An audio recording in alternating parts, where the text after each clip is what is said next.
Hello，各位好，歡迎繼續收睇我嘅動物頻道。咁好多謝旺角嘅城市森林再度俾我拍片啦。咁今日想同大家分享嘅物種呢，就係手工，係比較靚仔啲嘅手工。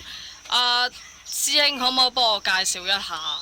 嗱，喺我哋面前呢啲呢，就係澳洲嘅扭尾手工。咁我哋而家有兩款啦。嗱，呢款呢，就係 Levis Levis， 就係香港人叫佢做細皮扭尾。咁跟住另外呢一種呢，就 Amia， 就叫做激皮扭尾。係呢啲大約出世咗2個月到嘅喎，呢啲。係啊，嗱，細呢啲 Amia 呢，呢啲就出世咗兩個月左右 ，BB 仔嚟嘅。咁但係呢啲呢，細皮呢已經下個 season， 下年春天就已經可以繁殖㗎啦。哦。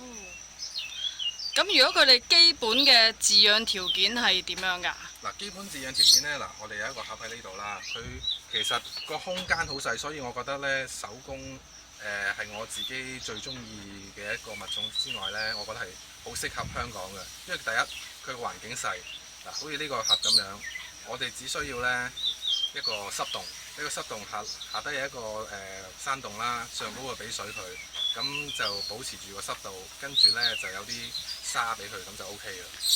同埋佢係咪某啲物種要喺個牆嗰度噴下水啊？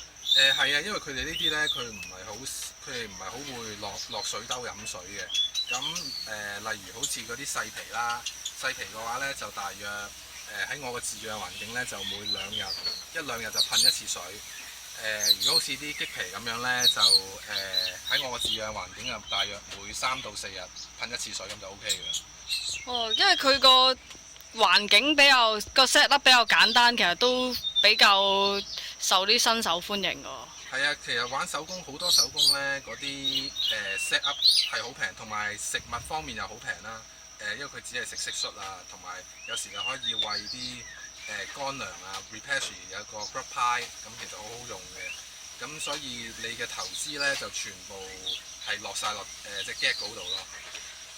我想問嗰啲糧呢，係咪溝水類似粉狀嗰啲？係啦，嗰隻 grub pie 啦，講個 grub pie 其實就溝滾水啦，跟住基本上同你整啫喱一樣，就係啲粉嚟嘅，你溝滾水撈勻佢，等佢攤翻凍呢，就變咗一個好似一個 brownies， 好似一個 cake 咁樣嘅嘢。咁你跟住切到啱 size 俾佢食就得㗎啦。因為有啲可能新手驚啲蟋蟀啊，驚啲蟲啊、麥皮蟲啊，咁其實如果你話呢啲咁嘅，我哋係咪叫做粉糧淨係？係咯，我哋叫佢做 grub pie 咯。grub pie 係啊。同埋呢啲手工呢，點解受歡迎呢？另外一個原因係，真係佢真係好得意嘅，即係大頭上去睇，係好過癮佢哋。同埋喺市面度呢啲品種都會比較少啲啊。係啊，因為佢哋始終嗰個生產能力低，同埋佢哋始終到而家為止都係一啲比較稀有啲嘅手工，所以市面上係少見啲嘅。好，嗯，睇一睇另外一隻先，呢一個都係 BB 嚟㗎，呢個。呢啲全部都 BB， 但係佢哋有少少顏色上嘅分野。